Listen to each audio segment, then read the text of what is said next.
صعق سلطان عمان هيثم بن طارق ولي العهد السعودية محمد بن سلمان بقرار غير مسبوق ردا على الضغوط التي تمارس ضد مسقط في محاولة لإجبارها على الانخراط أكثر في التطبيع مع إسرائيل.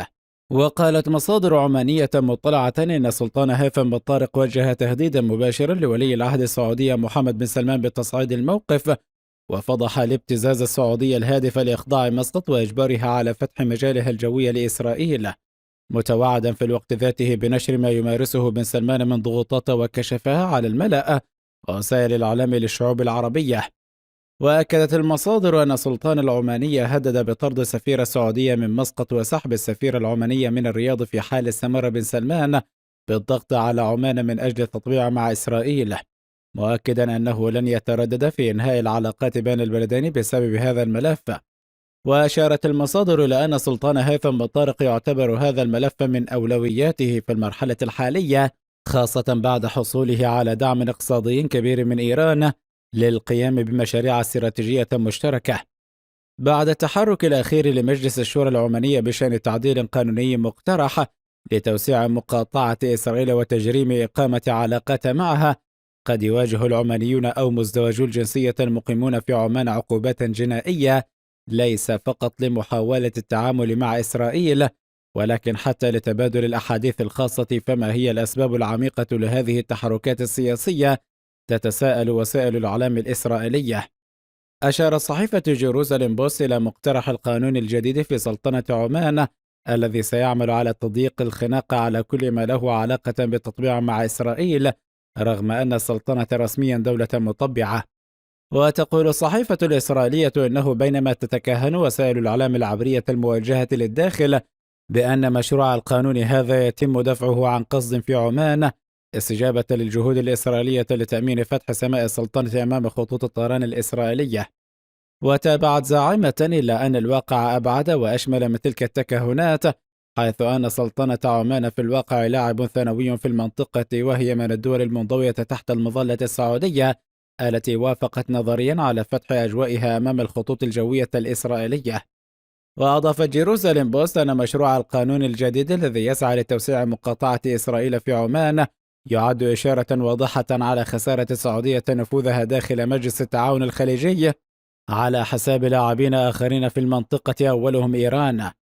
كما تشير إلى أن السلطان هيثم بن طارق هو الشخص الذي يقف وراء هذه التحركات السياسية في السلطنة من أجل توسيع مقاطعة إسرائيل في البلاد.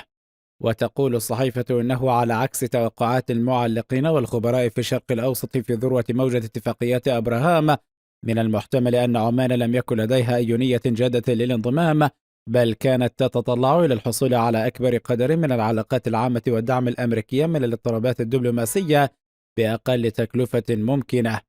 إلى ذلك تطرقت الصحيفة إلى الرفض الكبير في سلطنة عمان للتطبيع مع إسرائيل، وأنه لم تكن هناك أي علامة على الاستعداد لأي صفقات تجارية أو دفاعية كبرى بين البلدين، وقد كانت اللقاءات بين الطرفين فقط من أجل الإعلام، وحتى ذلك لم يكن ليتحقق لولا دعم الرياض، تقول الصحيفة. وفيما إذا كانت المملكة العربية السعودية تؤيد حقا توسيع الديناميكيات الإقليمية الموالية لإسرائيل، قالت الصحيفة أن هذا يعتمد على عامل واحد فقط، هو إرادة الحاكم في المملكة العربية السعودية. وكانت الإشارات الواردة من الرياض مختلطة في أحسن الأحوال. من ناحية أخرى، من الواضح أن هناك مصلحة في الحفاظ على العلاقات الدفاعية مع إيران، ورجال الأعمال الإسرائيليون الذين يحملون جنسية مزدوجة يمارسون الأعمال التجارية في المملكة منذ بعض الوقت.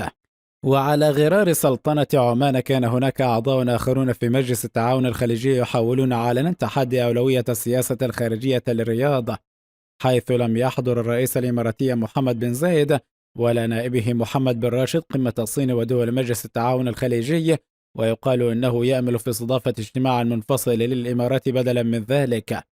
وكانت استضافة قطر لكأس العالم محاولة لانتزاع الاهتمام وتأثير القوة الناعمة من جارتها. هذا التحدي العلني، على الرغم من اتفاق العلا المبرم لتطبيع العلاقات بين الدوحة والرياض، أصبح علنيا بشكل متزايد. كذلك سلمت الصحيفة الضوء على النفوذ الكبير لإيران في عمان. إيران التي زعمت أنها واحدة من أكبر الشركاء التجاريين والمستثمرين في الاقتصاد العماني المتعثر، وداعمة لدور عمان كموطن للإباضية. تقول الصحيفة: وزعمت جيروزاليم بوست أن عمان تستضيف قواعد استخباراتية وعسكرية إيرانية سرية وتغض الطرف عن تهريب أسلحة الحوثيين إلى اليمن، حتى أن مشروع قانون المقاطعة الأخير قد يكون بمثابة رسالة إيران إلى المجتمع الدولي وإسرائيل، لا سيما ردا على الإجراءات الدبلوماسية الأخيرة ضدها، والتي تشمل مجموعة واسعة من العقوبات وإخراجها من لجنة حقوق المرأة التابعة للأمم المتحدة. واستطردت الصحيفة العبرية عمان خيار رائع لإيران، لأن استراتيجية الأمن البحري الأمريكية تعتمد بشكل كبير على تلك الشراكة، وإسرائيل عالقة في مرمى النيران. ناقلة عن أحد المسؤولين الإسرائيليين زعمه: زادت إيران الضغوط والتهديدات بشكل كبير على دول الخليج لعدم اتخاذ أي إجراءات تطبيع مع إسرائيل. وزعمت الصحيفة أنها علمت إسرائيل أن سلطنة عمان رفضت فتح مجالها الجوي أمام الرحلات الجوية الإسرائيلية بسبب ضغوط إيران. علاوة على ذلك، عمان ليست أول من اتخذ هذه الخطوة في سبيل التضييق على سياقات التطبيع في البلاد. في مايو 2022 أصدر العراق إجراء مماثلا يجرم الاتصالات والتواصل مع إسرائيل تحت أي طائلة، وسيواجه المخالفون عقوبة السجن المؤبد أو الإعدام، وذلك إلى حد كبير ردا على مؤتمر في إربيل اتهمته بغداد باستخدامه لدفع التطبيع. كذلك رفضت قطر رفضا قاطعا أي توسع في العلاقات مع إسرائيل خارج الترتيبات قصيرة المدى خلال كأس العالم، وأظهرت عداء صريحا لإسرائيل بطرق مختلفة، بما في ذلك رفض المشاركة في التدريبات العسكرية التي تقودها الولايات المتحدة والتي تشارك فيها إسرائيل. وفي الواقع كانت الكويت أول من أقر مثل هذا القانون في عام 2021 الذي شدد على معاقبة كل من يتعامل مع إسرائيل. وفي وقت سابق وافق مجلس الشورى العمانية بالإجماع على إحالة المادة الأولى من قانون مقاطعة إسرائيل للجنة التشريعية والقانونية لاستيفاء الجوانب القانونية والإجرائية للتصويت عليه. والهدف من القانون الجديد هو توسيع وتشديد مقاطعة إسرائيل لتشمل المقاطعة الاقتصادية والثقافية، وينص هذا المرسوم على حظر عقد اتفاق مباشر أو غير مباشر مع هيئات أو أشخاص مقيمين في إسرائيل أو يحملون جنسيتها أو يعملون لحسابها. كما أن هذه المادة تعتبر الشركات التي لها مصالح أو فروع في إسرائيل في حكم الشخصيات والهيئات المحظور التعامل معها. تأتي هذه الخطوة بعدما مارست إسرائيل في الأشهر الأخيرة ضغوطا على سلطنة عمان للسماح لشركات الطيران الإسرائيلية باستخدام أجوائها للمرور إلى الشرق الأقصى. وتعد السلطنة من أوائل الدول العربية التي أصدرت قانونا خاصا لمقاطعة إسرائيل، حيث أصدر السلطان الراحل قابوس بن سعيد المرسوم السلطاني رقم 9 لعام 72 بشأن مقاطعة إسرائيل. يشار إلى أنه في أكتوبر تشرين الأول من عام 2018 قام رئيس الوزراء الإسرائيلي السابق بنيامين نتنياهو بزيارة رسمية لمسقط التقى خلالها بالسلطان الراحل قابوس بن سعيد. ورغم ذلك ترفض مسقط الانضمام لاتفاقيات التطبيع الإبراهيمية مع إسرائيل رغم توقيع جيرانها الإمارات والبحرين عليها.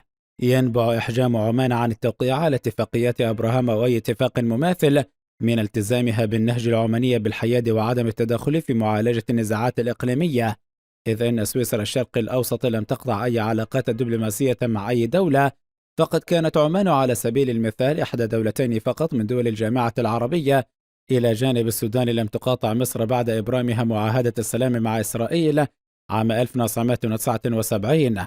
العضو الوحيد في مجلس التعاون الخليجي الذي ظل محايدا طوال الحرب العراقية الإيرانية بين عامي 1980 و 1988، كما استضافت عمان أثناء الحرب محادثات سرية لوقف إطلاق النار في مسقط. العضو الوحيد في مجلس التعاون الخليجي الذي حافظ على العلاقات الدبلوماسية مع سوريا منذ 2011 وما بعده. لم تنضم عمان وكذلك الكويت إلى مقاطعة قطر بقيادة المملكة العربية السعودية والإمارات العربية المتحدة من منتصف عام 2017 إلى يناير 2021.